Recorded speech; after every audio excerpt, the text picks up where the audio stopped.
یک شبی مجنون نمازش را شکست، بی وضو در کوچه لیلا نشست.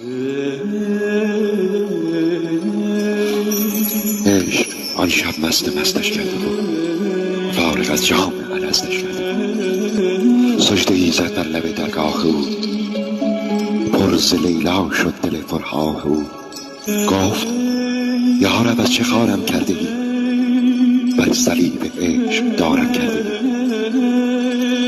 جام لیلا را به دستم داده ای، من در این بازی شکستم داده ای. بیشتر عشقش به جانم میزنی، دردم از لیلاست آنم میزنی. قسم زی عشق دل خونم مکن، من که مجنونم تو مجنونم مکن. مرد این بازی که دیگر نیستم، این تو و لیلای تو من نیستم.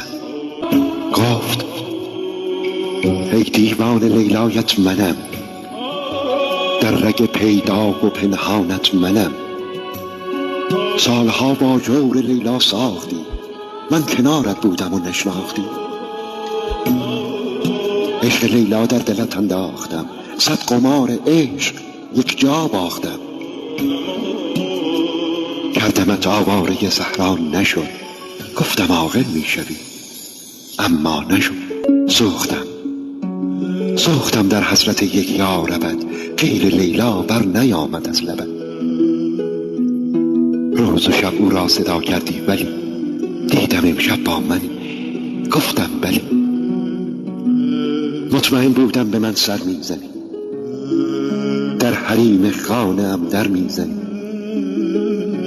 حال این لیلا که خارت کرده بود،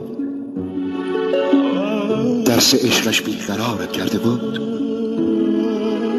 مرد رحم باش تا شاهت کنم، صد چو لیلا کشته در راهت کنم.